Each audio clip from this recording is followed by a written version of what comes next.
Ia membiayai kuliah istrinya, membangun masa depan dengan kedua tangannya sendiri.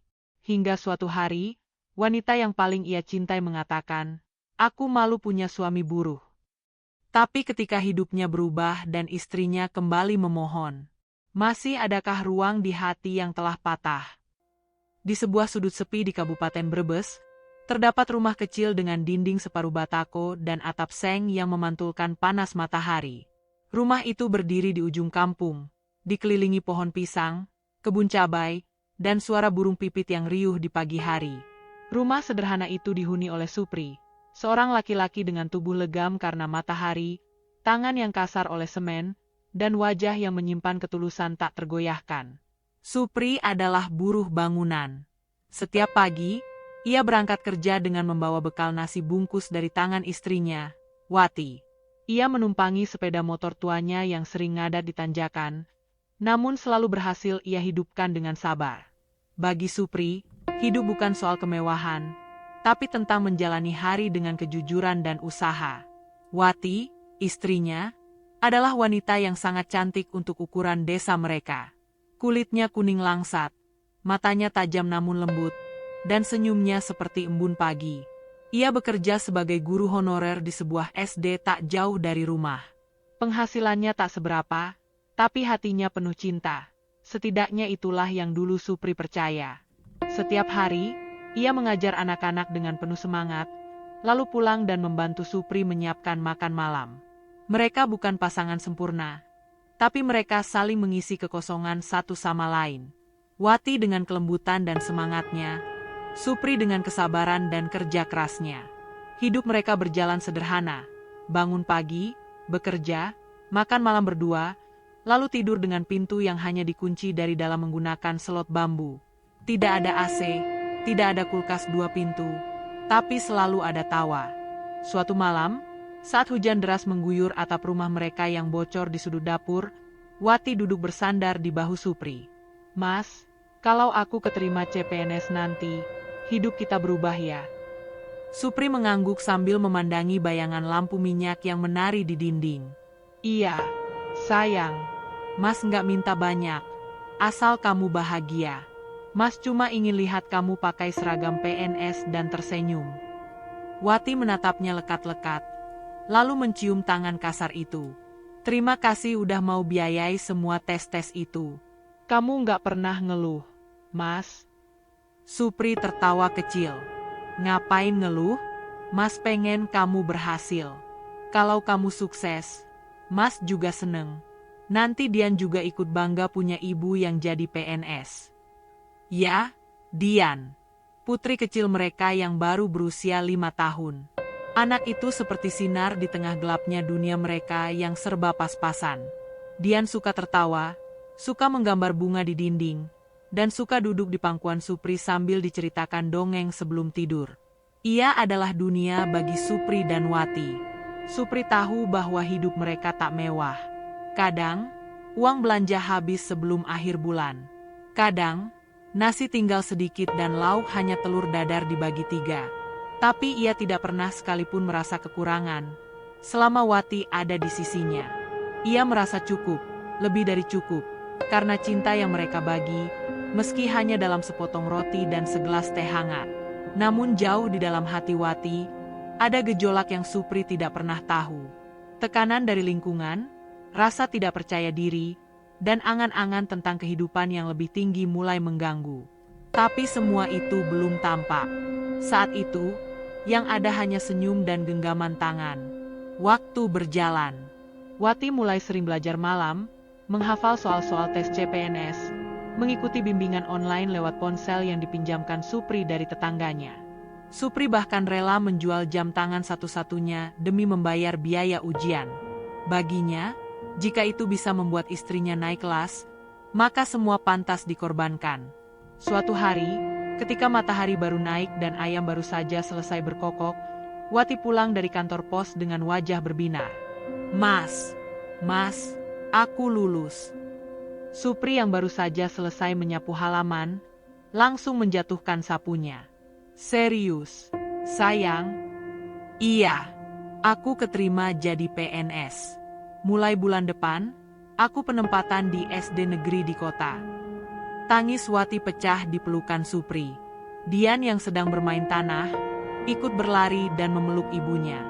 Tangis itu bukan karena sedih, tapi karena bahagia. Setelah semua perjuangan, doa, dan pengorbanan, pintu masa depan terbuka lebar. Hari itu, Supri mengantar Wati ke pasar. Mereka membeli ayam, membuat tumpeng sederhana, dan mengundang tetangga terdekat. Rumah kecil mereka dipenuhi ucapan selamat. Supri duduk di sudut, hanya tersenyum melihat Wati berbinar-binar. Ia tidak banyak bicara, tapi dalam hatinya, ia merasa seperti pria paling bahagia di dunia. Namun waktu, seperti biasa, tak pernah berhenti. Dan tak ada yang tahu, apakah kebahagiaan itu akan tetap tinggal, atau justru akan menjadi awal dari luka paling dalam. Di balik setiap wanita yang berhasil, kerap tersembunyi sosok laki-laki yang mengorbankan segalanya tanpa pamrih. Begitulah Supri.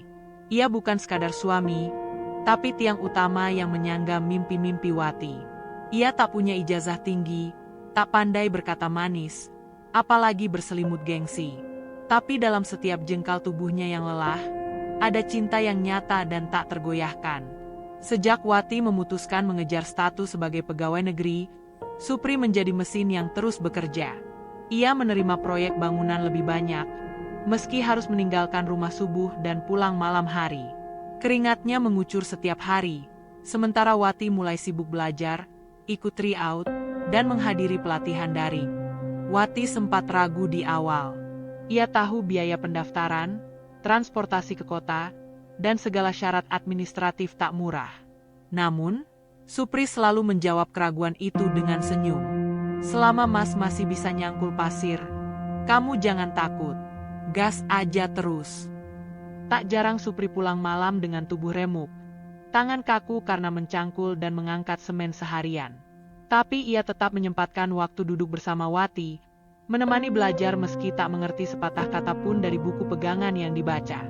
Ia hanya duduk di samping, menyiapkan kopi, lalu sesekali menepuk-nepuk pundak istrinya. Bagi Supri, itu sudah cukup. Ia tidak mengerti tentang standar pendidikan nasional, kisi-kisi soal tes, atau metode pedagogi. Tapi ia mengerti bagaimana caranya hadir untuk orang yang ia cintai. Ia percaya, cinta tak butuh penjelasan, hanya pembuktian. Setiap kali Wati hendak berangkat ujian, Supri mengantar dengan motor tuanya. Di atas jok yang keras dan berdebu, Wati duduk dengan helm lusuh, membawa map besar di tangan. Tak ada gengsi, hanya harapan. Sepanjang jalan, Supri selalu berkata hal yang sama. Kamu pasti bisa. Kamu lebih pintar dari yang kamu kira. Dan memang benar, Wati tak hanya lulus tes CPNS. Ia juga mulai menunjukkan perubahan. Ucapan-ucapannya lebih rapi, langkahnya lebih percaya diri, cara berbicaranya pun sedikit berubah. Ia kini sering menyebut istilah-istilah baru yang terdengar asing bagi Supri, mulai dari evaluasi pembelajaran sampai strategi perencanaan karir. Supri tak paham, tapi ia bangga. Bangga bahwa wanita yang ia nikahi kini melangkah lebih tinggi. Namun pelan-pelan, Wati mulai menarik diri dari kehidupan lama mereka. Rumah yang dulu riuh dengan obrolan malam kini lebih sering sunyi. Wati sering pulang terlambat. Katanya ada rapat, seminar, atau pelatihan tambahan. Ia mulai mengenakan pakaian kerja yang lebih formal, sepatu berhak, dan tas tangan yang dijinjing anggun. Tak ada yang salah dengan itu. Hanya saja, kini ia lebih sering menatap layar ponsel daripada menatap mata Supri saat makan malam. Dian pun mulai menyadari ada yang berubah. Ibu kok nggak pernah nyuapin Dian lagi? Pertanyaan polos itu membuat dada Supri sesak. Ia tak ingin menyalahkan Wati. Ia hanya menjawab lembut, "Ibu sibuk kerja, sayang. Biar ayah yang suapin, ya." Malam-malam Supri kini diisi dengan menatap atap kamar sambil merenung. Ia bertanya dalam hati, apakah ia terlalu membebani Wati? Apakah keberhasilannya justru menjauhkan mereka? Tapi setiap kali pertanyaan itu muncul, ia buru-buru menepisnya. Enggak, ini cuma fase. Nanti juga balik lagi seperti dulu. Supri mulai menabung dari upah proyek bangunannya. Ia tahu rumah kontrakan mereka sudah tidak cukup untuk menampung mimpi yang mulai membesar. Ia ingin beli rumah kecil di pinggir kota yang lebih layak untuk seorang PNS. Ia juga bermimpi menyekolahkan Dian di tempat yang bagus, agar kelak tak perlu tahu kerasnya jadi buruh seperti dirinya. Suatu malam, ia menatap Wati yang tertidur dengan kertas-kertas kerja di tangan. Di balik keriput wajah dan rambut yang mulai memutih, ada cinta yang masih mengendap.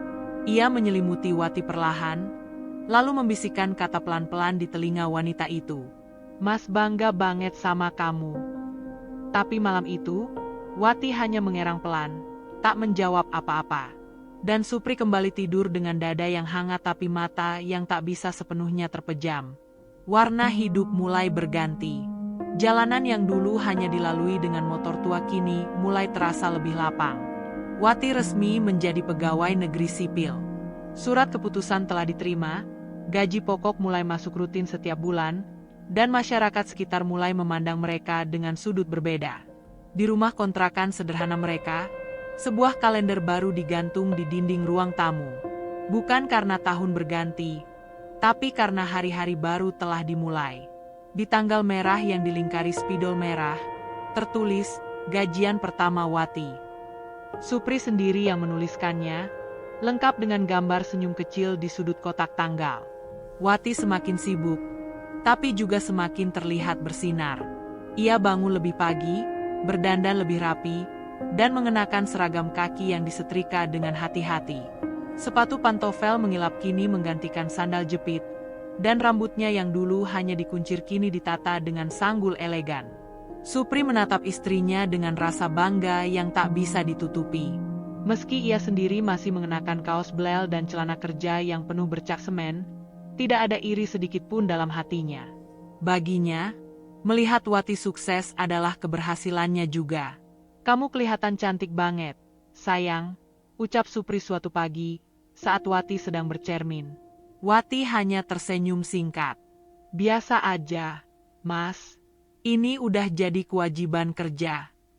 Meski ucapannya singkat, Supri menangkap ada nuansa baru di balik sikap itu. Seperti ada batas halus yang mulai tumbuh di antara mereka. Namun ia menolak mencurigai. Baginya, lelah bekerja adalah alasan Wati sering diam. Ia berpikir semua akan kembali seperti semula jika mereka punya waktu lebih bersama. Dengan gaji tambahan dari Wati, rumah kontrakan mereka diperbaiki sedikit demi sedikit. Atap bocor diganti, dinding yang mengelupas dicat ulang, bahkan Supri membuatkan rak buku kecil untuk menyimpan berkas-berkas kerja Wati. Di ruang tengah, kini ada kipas angin berdiri yang cukup baru, dibeli dari uang bonus pertama Wati. Dian pun terlihat lebih bahagia. Ia punya tas sekolah baru dan sepatu baru berwarna merah muda.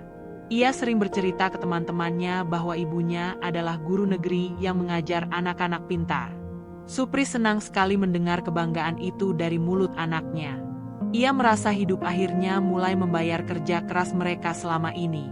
Namun, sebagaimana musim berganti tanpa bisa dihentikan, perubahan dalam hati manusia pun datang perlahan, diam-diam, tanpa aba-aba. Wati mulai membawa pulang cerita-cerita baru dari kantornya. Tentang teman guru yang punya suami PNS juga. Tentang rapat dinas yang dihadiri oleh para pejabat. Tentang undangan ke pernikahan kolega di hotel berbintang. Supri hanya mendengarkan. Ia tidak paham banyak, tapi ia selalu berusaha antusias. "Mas ngerti nggak? Sekarang tuh tuntutan guru PNS beda. Harus tampil profesional. Harus bisa komunikasi di forum." Kadang minder kalau teman-teman pada cerita soal suaminya yang juga kerja kantoran. Supri mengangguk, walau hatinya tertusuk. "Bukan berarti aku nggak bangga punya kamu, Mas. Tapi, ya, beda aja rasanya." Kalimat itu menggantung. Tidak menyakitkan secara terang-terangan, tapi cukup untuk membuat Supri berpikir dalam. Ia menatap tangannya yang kapalan, lalu mengusap wajah dengan perlahan. Ia tidak bodoh. Ia hanya terlalu cinta untuk segera menyadari apa yang sedang bergeser. Beberapa bulan kemudian, Wati mengusulkan pindah ke kontrakan baru yang lebih dekat dengan sekolahnya dan lebih layak. Kontrakan itu lebih besar, dindingnya bersih, ada garasi kecil, dan berada di lingkungan yang lebih kota. Supri setuju. Ia ikut memindahkan barang, mengecat ulang dinding kamar, dan menata ulang kamar Dian. Namun sejak pindah itu, Wati mulai jarang memasak. Ia juga jarang tertawa seperti dulu. Bahkan saat Supri pulang kerja dengan wajah penuh debu dan senyum lelah, Wati hanya melirik sebentar sebelum kembali ke layar ponselnya. Ia lebih banyak terdiam. Saat Supri coba mengajak ngobrol, jawaban Wati sering pendek dan datar. Di suatu malam, saat listrik tiba-tiba padam karena hujan deras, Supri mencoba memecah keheningan. "Mas, ingat dulu rumah kita bocor. Kalau hujan, kita lari-larian mindahin ember." Wati hanya menjawab lirih, "Iya. Padahal dulu kita ketawa terus ya." Wati tak menjawab lagi. Supri memandang Wati dalam kegelapan. Hanya bayangan samar wajahnya yang terlihat. Tapi ia bisa merasakan, ada sesuatu dalam hati istrinya yang telah berubah. Sesuatu yang perlahan menjauh, meski belum benar-benar pergi. Malam itu, Supri tidur dengan kepala penuh pertanyaan. Apakah cinta yang dulu begitu hangat bisa hilang hanya karena status? Apakah ia, yang selama ini menopang mimpi istrinya, akan perlahan dilupakan hanya karena ia tetap menjadi buruh bangunan? Namun ia masih memegang harapan. Harapan bahwa ini semua hanya masa transisi. Bahwa Wati akan kembali seperti dulu. Bahwa rumah mereka tetap rumah yang sama, meski catnya lebih bagus dan pintunya lebih tebal. Tapi jauh di lubuk hatinya, Supri mulai merasakan angin dingin dari badai yang belum terlihat. Pagi yang dulu penuh tawa kini berganti keheningan. Rumah kontrakan baru mereka memang lebih luas dan terang, tapi terasa kosong. Supri mulai terbiasa sarapan sendiri. Wati tak lagi menyiapkan bekal seperti dulu.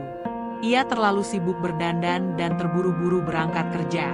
Kadang, Dian pun dititipkan ke tetangga karena Wati pulang larut dan Supri harus ke proyek lebih pagi.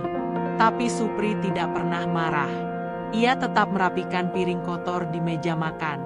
Ia masih menyetrika seragam sekolah Dian.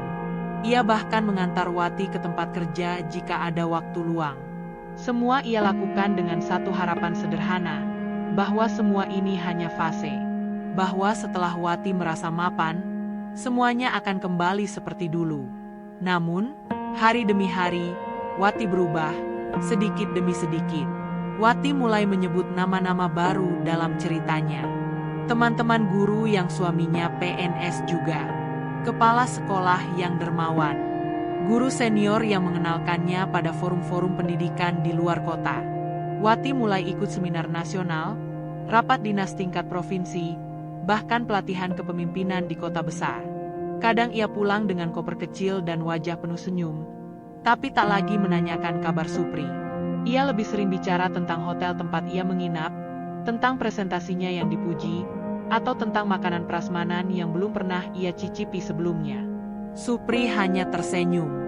Ia tahu Wati sedang berkembang, tapi perlahan, ia merasa dirinya tak lagi bagian dari dunia itu.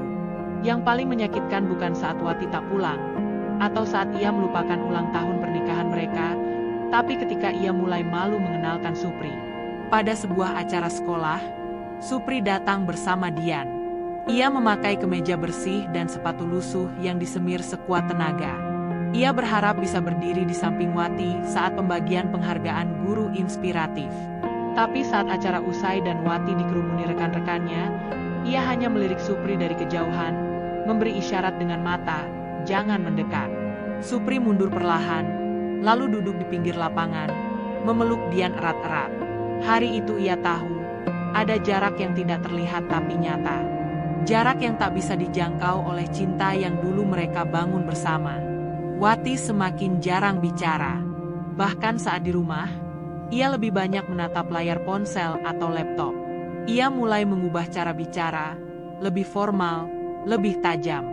Jika Supri mencoba bertanya tentang harinya, Wati menjawab sekenanya. Kadang hanya dengan, "Capek, ya gitu." Atau, "Nggak penting, Mas." Pernah suatu malam, Supri memberanikan diri berkata, "Mas ngerasa kamu makin jauh, sayang." Wati menghela napas. "Mas jangan lebay. Aku capek kerja, ya jelas butuh waktu sendiri." Kalimat itu menusuk. Tapi Supri menahan perasaannya. Ia memilih diam. Ia tahu, kalau ia memaksa bicara, hanya akan muncul pertengkaran yang sia-sia. Dan ia tak mau rumah mereka menjadi medan perang. Namun saat Dian mulai bertanya dengan polos, Supri tak kuasa menahan pilunya. "Ayah, kenapa ibu sekarang jarang peluk aku?" Supri menelan ludah. "Ibu sibuk, nak." "Tapi ibu sayang kok, meski nggak bilang." Dian hanya mengangguk. Tapi anak sekecil itu pun bisa merasakan sesuatu yang tak beres. Puncaknya terjadi saat Wati pulang membawa mobil baru, kredit dari dealer yang diperantarai salah satu rekan kerjanya. Supri kaget, bukan karena tidak diberitahu, tapi karena merasa sepenuhnya tak dilibatkan. "Mas nggak usah ikut mikir. Aku cicil sendiri kok," kata Wati dingin saat Supri bertanya dari mana uangnya. Padahal, beberapa bulan sebelumnya, Supri sempat menggadaikan sepeda motornya demi membantu bayar biaya pelatihan Wati keluar kota. Malam itu, Supri duduk sendiri di teras rumah. Ia menatap langit yang mendung, menghisap rokok dalam diam. Tidak marah, tidak menangis, hanya diam. Diam yang panjang dan hening. Ia mulai menyadari, mungkin cinta tidak cukup untuk menahan seseorang yang ingin pergi. Dalam benaknya, kenangan lama terus berputar. Saat Wati masih tertawa di dapur yang bocor. Saat mereka tidur beralaskan tikar di rumah lama, menatap langit-langit sambil berandai punya rumah sendiri. Semua kenangan itu terasa seperti milik orang lain sekarang. Ia tak tahu kemana arah hubungan mereka. Tapi yang ia tahu, Wati bukan lagi Wati yang dulu ia peluk di tengah hujan sambil berjanji tak akan pernah meninggalkan. Perubahan itu memang tak datang dengan gebrakan. Ia datang seperti embun, sunyi, lembut, tapi pelan-pelan menghapus jejak hangat yang pernah ada. Pagi itu seperti biasa. Supri bangun lebih awal dari matahari, menyeduh kopi, lalu membuka pintu depan rumah. Udara masih dingin, kabut tipis menggantung di antara pepohonan. Ia menyapu halaman dengan pelan, sesekali memandangi bunga melati yang tumbuh liar di pojok pagar. Dian masih tidur, meringkuk dengan boneka beruang kecilnya. Dan Wati belum bangun. Setidaknya itu yang Supri kira. Tapi pagi itu berbeda. Wati sudah bangun lebih dulu. Ia duduk di ruang tengah dengan wajah kosong, mengenakan pakaian kerja lengkap, tapi tas kerjanya belum dibawa. Ia tidak menyiapkan sarapan, tidak memeriksa bekal Dian, bahkan tidak menyapa Supri yang masuk dengan senyum seperti biasa. "Sayang, kamu kenapa?" tanya Supri pelan sambil meletakkan sapu di sudut ruang. Wati menatap lurus ke depan. Matanya sembab. Tangannya menggenggam tisu yang sudah basah. "Mas, kita bicara sebentar." Supri langsung duduk. Jantungnya berdebar. Suara Wati terdengar asing, dingin dan ragu-ragu. Ia menunggu, mencoba menyiapkan diri untuk apapun yang akan keluar dari mulut wanita yang telah ia nikahi bertahun-tahun itu. "Mas, aku ingin pisah." Supri terdiam. Lama. Kata itu seperti palu besar yang menghantam dadanya. Sejenak, dunia terasa berhenti. Suara ayam tetangga, langkah kaki di luar, bahkan detak jantungnya sendiri seperti lenyap. "Apa?" tanyanya lirih, seolah telinganya salah dengar. "Aku mau cerai, Mas." Supri menelan ludah. Nafasnya pendek, tangannya gemetar. Ia memandang wajah Wati, mencari tanda bahwa itu hanya lelucon buruk, atau mungkin kelelahan yang memuncak. Tapi tidak. Wajah Wati tetap datar. Serius. Tegas. "Kenapa?" Hanya itu yang bisa ia ucapkan. Wati menarik napas panjang. "Aku udah nggak bisa lanjut. Kita beda dunia sekarang. Mas masih kerja kasar, pulang baju kotor, tangan kapalan. Aku tiap hari harus ketemu orang penting, rapat, bawa nama instansi. Kadang aku malu ditanya soal suami. Malu. Kata itu menusuk lebih dalam dari pisau manapun. Supri menunduk. Napasnya mulai berat. Ia menahan sesuatu di tenggorokan yang ingin meledak keluar. Jadi, kamu malu punya suami buruh bangunan? Wati tidak menjawab. Diamnya sudah cukup sebagai jawaban. Air mata mulai mengalir di pipi Supri. Bukan karena lemah, tapi karena tak percaya. Wanita yang ia biayai kuliah, ia antar ikut tes CPNS, ia dukung sepenuh jiwa. Sekarang merasa malu memilikinya. Mas udah kasih semuanya. Wati, Mas jual motor, kerja siang malam, tahan lapar. Semua buat kamu. Aku tahu. Dan aku nggak pernah lupa. Tapi aku juga punya hak buat hidup lebih baik. Dan aku bukan bagian dari lebih baik itu. Wati menunduk, lalu berdiri. Aku akan ajukan gugatan minggu depan. Tolong jangan bikin ini lebih sulit. Supri hanya bisa menatap langkah Wati menuju pintu, lalu pergi meninggalkan rumah, dan meninggalkan dunianya yang hancur. Hari itu, Supri tidak pergi bekerja. Ia duduk di kursi ruang tengah berjam-jam, menatap kosong ke dinding. Dian menghampirinya, bingung melihat ayahnya diam dan matanya merah. Ayah, ibu mana? Supri mengelus kepala Dian. Ibu kerja, sayang. Dian tersenyum kecil, lalu kembali bermain. Ia belum tahu apa yang sedang terjadi. Belum tahu bahwa mulai hari itu, rumah mereka akan terasa lebih sepi dari sebelumnya. Malamnya, Supri duduk di depan rumah, menatap langit gelap. Tidak ada bintang malam itu. Hanya awan hitam dan hawa dingin yang menyelinap masuk ke dada. Ia memikirkan semua yang telah ia bangun bersama Wati. Rumah tangga mereka, perjuangan, pengorbanan, mimpi-mimpi sederhana. Dan semua itu runtuh hanya karena satu hal, status. Supri tidak marah, tidak membenci, tapi ia kecewa. Teramat kecewa. Kecewa karena cinta tidak cukup untuk mempertahankan orang yang sudah tak ingin tinggal. Dan malam itu, untuk pertama kalinya dalam hidupnya, Supri merasa benar-benar kalah. Sejak Wati pergi, rumah itu kehilangan nadinya. Dapur tak lagi mengepulkan aroma masakan. Meja makan tak lagi diisi suara sendok berdenting. Bahkan angin pun seolah berjalan lebih pelan di dalam rumah itu, takut merusak keheningan yang menggantung begitu dalam. Supri menjalani hari-harinya seperti robot. Bangun, menyiapkan sarapan untuk Dian, mengantar ke sekolah, lalu pergi bekerja dengan tubuh yang bergerak karena kebiasaan, bukan semangat. Ia mencoba tersenyum saat mengantar Dian, namun senyumnya seperti kain lem basah, lemas dan tak bernyawa. Hidupnya terasa kosong. Wati benar-benar menepati ucapannya. Gugatan cerai diajukan. Mereka dipanggil ke pengadilan agama. Di sana, Supri duduk sendiri. Wati datang dengan langkah cepat dan kepala tegak, mengenakan blazer dan celana bahan seperti seorang pegawai negara yang siap rapat. Ia bahkan tak memandang Supri. Semua proses berjalan cepat. Tidak ada perdebatan, tidak ada air mata. Hanya berkas, tanda tangan, dan sidang putusan. Setelah itu, Wati tak pernah datang lagi. Tidak untuk mengunjungi Dian, tidak untuk bertanya kabar. Seolah Dian hanyalah bagian dari masa lalu yang ingin ia hapus bersama rumah tua dan suami buruhnya. Dian sempat bertanya, "Ayah, ibu kenapa nggak pulang-pulang?" Supri menjawab pelan, "Ibu kerja jauh sekarang. Aku kangen ibu." Supri memeluk anak itu erat-erat, sambil menahan tangis yang kembali menggenang. Ayah juga. Hari-hari berlalu lambat. Supri tak punya semangat. Bahkan saat ada proyek baru, ia menolaknya.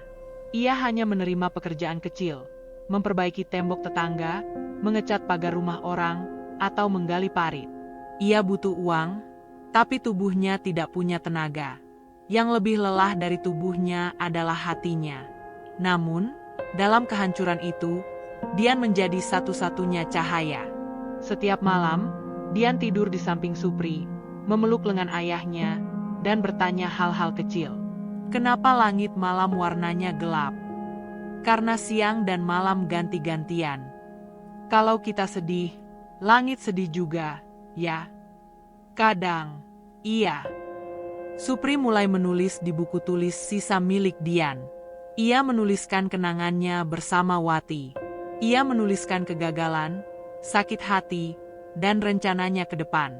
Ia tidak tahu kenapa, tapi dengan menulis, ia merasa lega.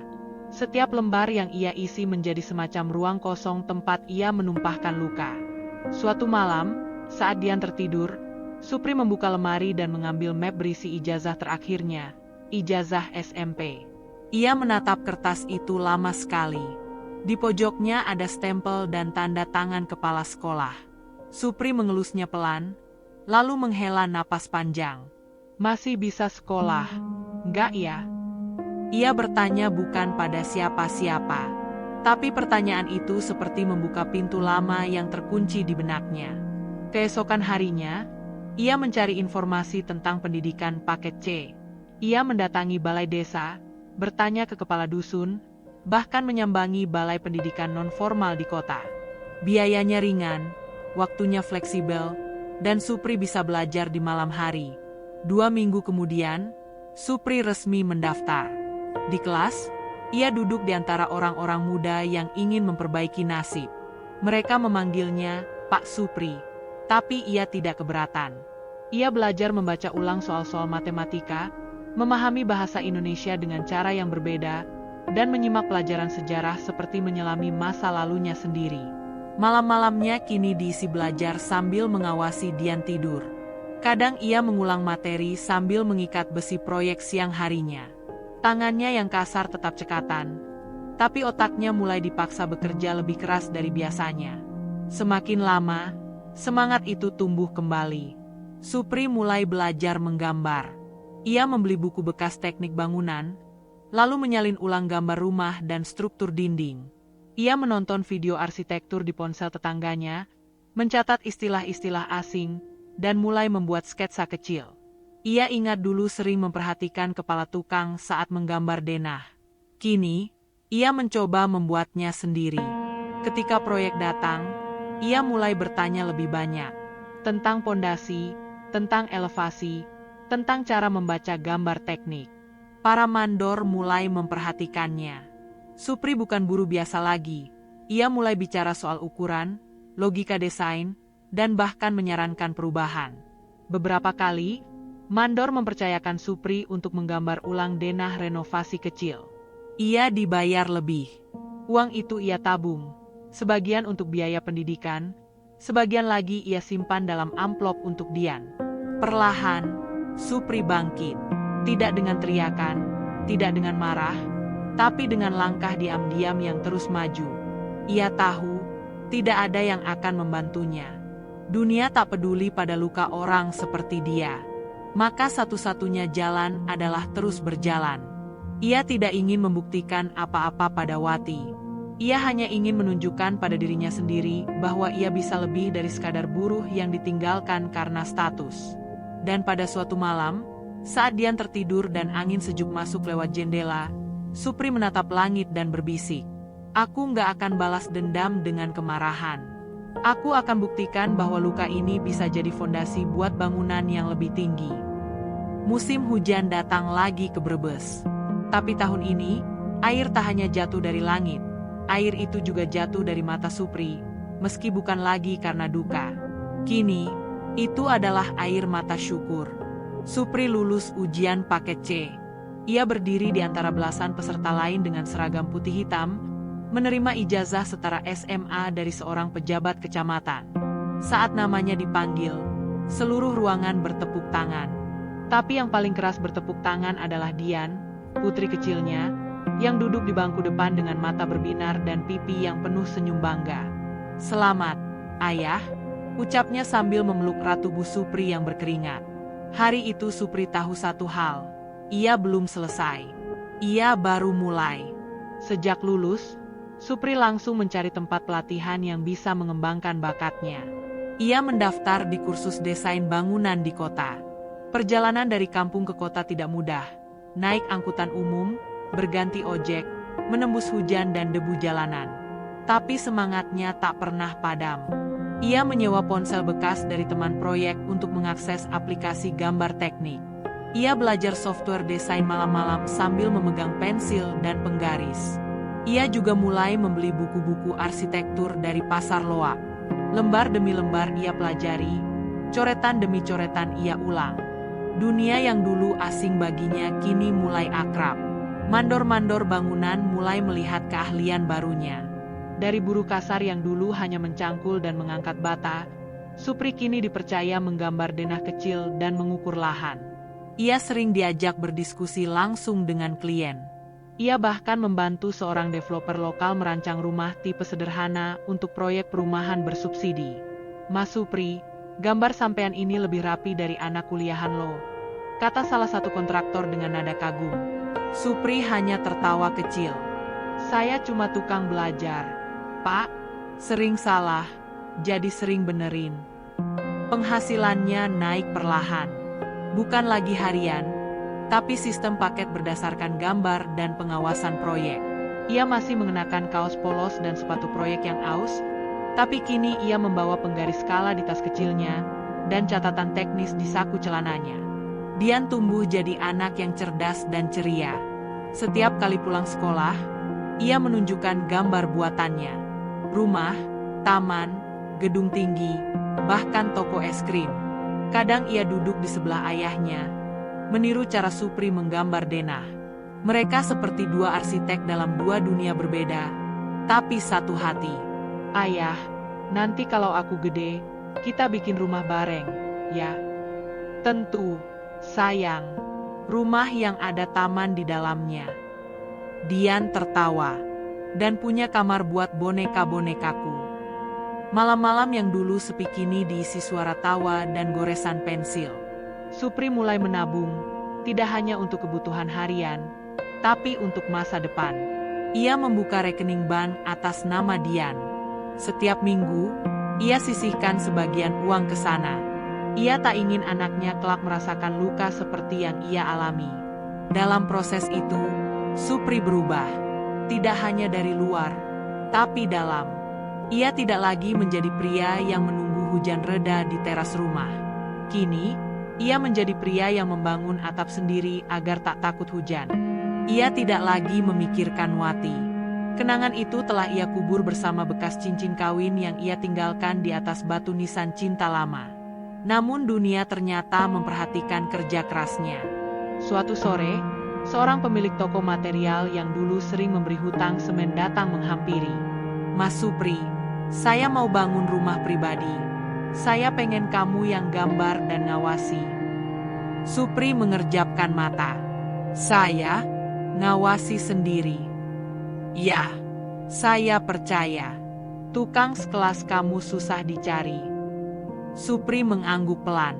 Ia merasa seperti baru saja menapaki satu anak tangga menuju impian lamanya.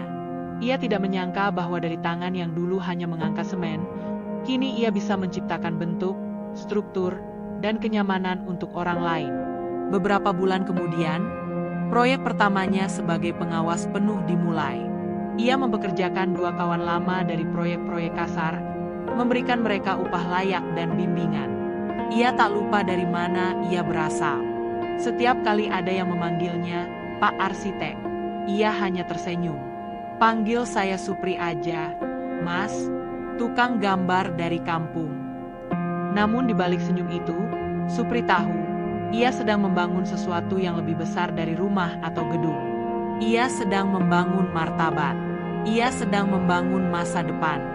Dan di malam hari, saat ia duduk di teras rumah sambil menggambar sambil ditemani segelas kopi dan suara jangkrik, ia tahu bahwa luka di hatinya dulu bukan akhir. Itu adalah fondasi. Sebuah rumah dua lantai berdiri megah di pinggir kota. Dindingnya dipoles dengan batu alam berwarna krem, balkon luas menghadap taman, dan pintu kayu jati ukiran Jepara menjadi gerbang hangat bagi siapapun yang datang. Di halaman, mobil sedan hitam terparkir rapi, bersebelahan dengan sepeda anak-anak warna ungu milik Dian. Rumah itu milik Supri. Tapi lebih dari sekadar rumah, itu adalah simbol dari perjuangannya. tanpa bantuan siapapun, tanpa koneksi pejabat, tanpa keluarga terpandang. Hanya dengan tangan, keringat, dan keyakinan. Namanya kini dikenal sebagai Supri Arsitek. Branding sederhana yang ia pakai di brosur, papan proyek, dan media sosial. Orang-orang kota mulai membicarakannya. Klien berdatangan, mulai dari rumah pribadi sampai bangunan ruko. Ia bekerja jujur, tidak neko-neko, dan selalu turun langsung ke lapangan. Ia tidak hanya menggambar, tapi juga mendengarkan. Sore itu, Supri baru saja pulang dari proyek perumahan kecil. Ia duduk di ruang tengah, mengenakan kaos hitam dan celana training. Wajahnya bersih, tubuhnya jauh lebih segar dari dulu. Dian datang berlari sambil membawa kertas. "Ayah, lihat, ini rumah impianku." Supri tertawa sambil membuka lipatan kertas itu. Gambar rumah 2 lantai, dengan taman bermain di halaman dan ruang khusus untuk boneka. "Bagus banget, Nak. Kita bisa bikin rumah ini beneran suatu hari nanti." "Bareng, ya. Aku arsitek, ayah jadi tukang." Mereka tertawa bersama. Dunia Supri kini penuh warna lagi. Tanpa dendam, tanpa luka. Hanya dia dan Dian. Itu sudah cukup. Namun dunia kadang suka menguji keteguhan dengan menghadirkan masa lalu secara tiba-tiba. Sore itu juga, saat Supri sedang menyiram bunga, sebuah mobil berhenti di depan rumahnya. Supri sempat mengira itu klien baru. Tapi saat pintu mobil terbuka dan seorang wanita turun dengan langkah ragu-ragu, dunia seakan berhenti sejenak. Itu Wati. Supri terdiam. Wati berdiri di depan pagar dengan wajah yang jauh lebih pucat dari yang ia ingat. Tubuhnya lebih kurus, matanya cekung, dan riasan di wajahnya tak bisa menyembunyikan kegugupan. "Mas." "Supri." Supri masih memegang selang air. Tanpa ekspresi, ia menatap wanita yang dulu menghancurkannya tanpa ragu. Wanita yang kini berdiri dengan tangan gemetar, seolah lupa bahwa dulu ia yang pergi. "Aku, boleh bicara sebentar?" Supri membuka pagar. Tidak dengan amarah, tidak juga dengan senyum. "Masuk aja." Wati duduk di ruang tamu, menatap dinding yang dipenuhi foto Dian. Ada foto ulang tahun, ada foto mereka di kebun binatang, ada juga foto Supri bersama tim proyeknya. "Rumah ini bagus banget." Supri hanya mengangguk. Ia duduk berseberangan, tak ingin terlalu dekat. Aku dengar kamu sekarang arsitek. Sukses. Selamat ya." "Terima kasih." Wati menggigit bibirnya. Tangannya menggenggam tas erat-erat. "Aku salah, Mas. Dulu, aku buta. Aku pikir dunia ini soal status, soal jabatan, soal pameran keberhasilan. Tapi ternyata kosong, sepi. Aku kira kamu cuma buruh. Tapi ternyata kamu lebih dari semua laki-laki yang pernah aku kenal." Supri diam. "Aku sekarang sendiri. Aku cerai. Hidupku kacau. Aku kehilangan segalanya. Tapi waktu aku lihat foto kamu dan Dian di internet, ia mulai menangis. Aku kangen kamu. Kangen anak kita. Boleh nggak aku kembali?" Kalimat itu menggema di kepala Supri. Untuk sesaat, ada suara kecil yang melonjak dari hatinya. Ia masih ingat tawa Wati. Ia masih ingat tangan hangat yang dulu menemaninya tidur. Ia masih menyimpan kenangan ketika Wati memeluknya sambil berkata bahwa mereka akan menua bersama. Tapi kemudian, semua kenangan hancur dengan satu kalimat. "Aku malu punya suami buruh." Supri menutup mata sebentar, menarik napas panjang. "Wati, kamu tahu nggak? Aku bangkit bukan buat bikin kamu nyesel. Aku bangkit karena kalau aku terus jatuh, anak kita nggak punya masa depan." Wati terisak. "Aku nggak benci kamu. Nggak pernah. Tapi luka yang kamu tinggalin terlalu dalam. Aku udah maafin, tapi aku nggak bisa balikin semuanya kayak dulu." Wati tertunduk. "Tolong, Aku siap berubah. Aku juga udah berubah, ucap Supri lirih. Tapi bukan buat balas dendam. Aku cuma pengen damai. Dari dalam rumah, terdengar suara Dian tertawa kecil menonton film kartun. Supri menoleh ke arah suara itu dengan lembut, lalu kembali menatap Wati. Dian butuh ibu. Tapi bukan berarti kamu bisa datang dan pergi sesukamu. Air mata Wati jatuh tak terkendali. Aku ngerti. Kalau kamu mau ketemu Dian, silakan. Tapi jangan ganggu hidupnya. Jangan ganggu ketenangannya. Aku udah cukup kehilangan. Aku nggak mau dia juga kehilangan. Wati menutup wajah dengan kedua tangan. Ia tahu, pintu rumah ini mungkin terbuka, tapi pintu hati Supri sudah tertutup rapat. Setelah beberapa lama, Wati berdiri. Ia mengucapkan terima kasih pelan dan keluar dari rumah tanpa kata lain. Supri hanya berdiri di balik jendela, melihat siluet wanita yang dulu ia cintai berjalan menjauh, kali ini benar-benar dengan kesadaran bahwa ia tak akan kembali. Dan saat pintu tertutup, Supri berbisik pada dirinya sendiri. Kadang cinta terbaik adalah cinta yang kita lepaskan. Beberapa hari telah berlalu sejak Wati datang kembali. Tapi jejaknya belum benar-benar pergi. Supri kembali pada rutinitas seperti biasa. Menggambar, memantau proyek, mengantar Dian ke sekolah. Namun setiap kali ia duduk sendirian, entah di teras rumah saat senja, atau saat menyendiri di sudut bangunan yang sedang ia rancang, pikirannya melayang. Apakah ia terlalu keras? Apakah luka itu masih bisa diredakan? Apakah mungkin hati yang retak bisa disambung lagi? Tapi saat ia pulang dan melihat Dian berlari menyambutnya dengan senyum lebar, pertanyaan-pertanyaan itu seakan tak lagi penting. Dian adalah satu-satunya alasan ia bangkit. Satu-satunya cinta yang tak pernah meninggalkannya. Anak itu tak meminta apa-apa, selain pelukan ayahnya setiap malam. Namun Wati tidak menyerah begitu saja. Ia mulai datang setiap akhir pekan, membawa mainan kecil, atau buku gambar untuk Dian. Ia mulai bicara lebih lembut. Kadang meminta izin untuk mengajak Dian ke taman sebentar. Supri mengizinkan, bukan karena hatinya luluh, tapi karena ia tahu Dian berhak mengenal ibunya. Dan memang benar, Dian begitu antusias. Anak itu tak tahu kisah pahit di balik perpisahan orang tuanya. Yang ia tahu, ibunya kembali hadir. Ada pelukan, ada tawa, ada waktu bersama yang sempat hilang. Supri mengamati itu semua dari kejauhan.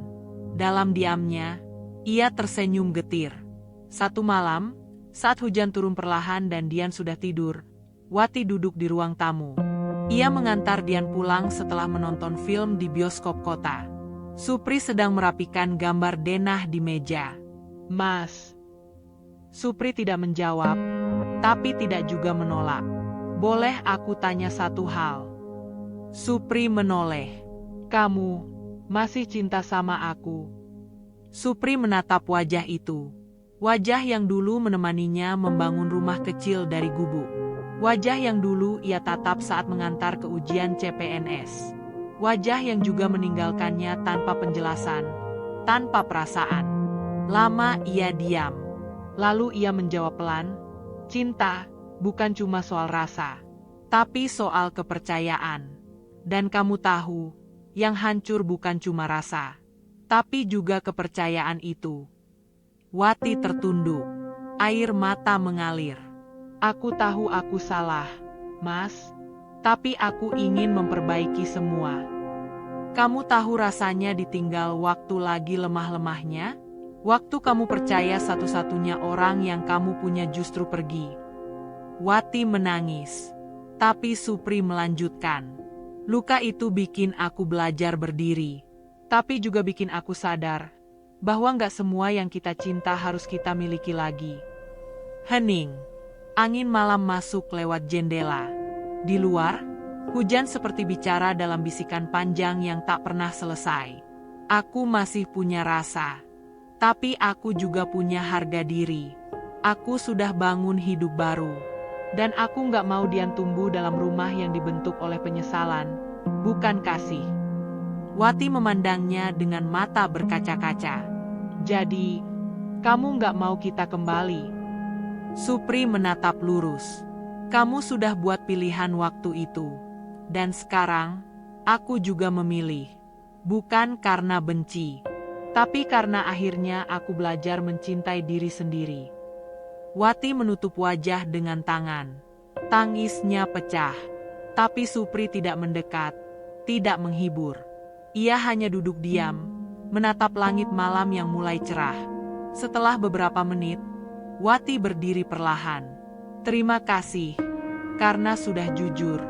Terima kasih karena masih izinkan aku bertemu Dian. Supri mengangguk. Kamu tetap ibunya. Wati melangkah keluar. Supri menutup pintu pelan. Ia bersandar di baliknya, lalu menatap dinding yang dulu kosong, sekarang penuh gambar dan harapan. Dari kamar, Dian mengintip. Ayah, ibu sedih. Supri tersenyum kecil. Ibu sedang belajar jadi kuat, kayak ayah dulu. Dian menghampiri dan memeluk Supri. Ayah juga kuat. Ayah pahlawanku. Pelukan itu menjadi jawaban dari semua keraguan. Ia tak perlu lagi bertanya apakah keputusannya benar. Karena dalam pelukan kecil itu, ada dunia yang ia perjuangkan. Dunia yang tak akan ia tukar dengan masa lalu seindah apapun. Pagi itu langit bersih sekali. Awan-awan menggantung lembut seperti kapas. Dan matahari memancar hangat di halaman rumah 2 lantai milik Supri. Dian sudah berseragam lengkap, siap berangkat sekolah. Di tangannya, ia menggenggam tas kecil berisi bekal yang baru saja Supri siapkan. Roti isi dan susu kotak, makanan kesukaannya sejak kecil. Ayah, aku masuk jam 7. Nanti telat. Teriak Dian dari depan pintu sambil cekikikan. Supri keluar dari dapur dengan senyum lebar, masih mengenakan celemek penuh tepung. Iya, ayah cuci tangan dulu. Masa ngantar anak sekolah pakai celemek? Kan malu. Dian tertawa, dan seperti biasa, mereka naik ke mobil bersama. Supri kini menyetir mobil pribadi, bukan mewah, tapi cukup untuk mengantar anaknya dengan nyaman. Di kursi belakang, ada papan gambar besar dan laptop kerja. Proyek desain rumah milik klien dari luar kota menunggu di studio kecil yang ia bangun di samping rumah. Sepanjang jalan, Dian bercerita tentang pelajaran kemarin, tentang teman barunya yang suka menggambar, dan tentang cita-citanya yang terus berubah. Kadang ingin jadi arsitek, kadang astronot, kadang penjual bakso keliling. Supri hanya mengangguk dan tertawa. Bagi dia, semua itu penting. Karena suara Dian adalah musik yang menjaga hatinya tetap hidup. Setelah mengantar Dian dan melambaikan tangan, Supri duduk sebentar di dalam mobil. Ia memejamkan mata. Udara pagi terasa berbeda hari ini. Bukan karena cuacanya, tapi karena perasaannya. Sudah hampir 2 bulan sejak Wati terakhir kali datang. Ia tak pernah kembali, tak juga menghubungi. Supri tak tahu pasti kemana Wati pergi setelah pertemuan itu. Tapi ia bisa merasakan, mungkin Wati benar-benar mengerti, bahwa beberapa luka tak bisa disembuhkan hanya dengan permintaan maaf, dan bahwa kadang, yang terbaik bukanlah kembali, tapi belajar dari kehilangan itu. Di meja kerja, Supri membuka laptop. Ia menatap denah rumah klien baru, pasangan muda dari luar kota yang ingin membangun rumah impian mereka di pinggiran desa. Supri membaca brief dengan teliti. Konsep rumah terbuka, banyak cahaya, dan ruangan untuk anak-anak bermain. Ia tersenyum. Kayak rumah impiannya Dian. Pikirannya melayang sebentar. Bukan ke Wati, bukan ke masa lalunya, tapi ke dirinya sendiri yang dulu. Supri yang menahan lapar demi biaya kuliah istri. Supri yang duduk di pengadilan sendirian. Supri yang menggigil menahan tangis sambil menyuapi Dian nasi dan garam. Tapi sekarang, ia bukan lagi Supri yang sama. Ia adalah ayah tunggal, arsitek, pemilik usaha kecil yang mandiri, lelaki yang menolak membalas dendam, dan memilih memeluk kedamaian. Di dinding ruang kerjanya, ada 2 bingkai foto. Satu adalah foto Dian memakai toga kecil dari kelulusan TK. Satu lagi adalah foto dirinya sedang memegang sketsa rumah pertamanya, Dengan senyum penuh harap, ia menatap kedua foto itu lama, lalu menulis sesuatu kecil di pojok whiteboard yang tergantung. Rumah bisa dibangun dari bata, tapi keluarga hanya bisa dibangun dari hati. Siang hari, setelah selesai menggambar, Supri keluar ke taman kecil di samping rumah. Ia duduk di bangku kayu sambil membawa es teh. Angin mengayun lembut dedaunan. Dari jendela, ia bisa melihat kamar Dian. Dindingnya penuh coretan warna-warni. Beberapa hasil gambar mereka berdua ditempel dengan selotip. Tiba-tiba suara langkah kecil menghampiri. Dian pulang lebih cepat. "Ayah," serunya sambil berlari. "Tadi ada lomba gambar di sekolah. Aku menang juara 2. Supri membuka tangan lebar-lebar. "Wah, calon arsitek hebat masa depan nih." Dian duduk di pangkuannya, memperlihatkan sertifikat dari sekolah. "Ayah, nanti rumah impianku bakal kita bangun beneran, ya?" "Tentu, Nak. Ayah janji." Sore itu, mereka duduk berdua di taman. Tak ada kata-kata muluk, tak ada mimpi tinggi. Hanya percakapan sederhana, pelukan hangat, dan rasa cukup. Supri tahu, hidup tak akan selalu adil. Tapi kini ia mengerti bahwa balas dendam terbaik bukan membuat orang lain menyesal, tapi membuat diri sendiri damai. Dan ketika senja mulai turun perlahan, Supri menggenggam tangan putrinya erat-erat, seolah berkata dalam diam, "Aku mungkin pernah ditinggalkan, tapi aku tidak pernah kehilangan arah."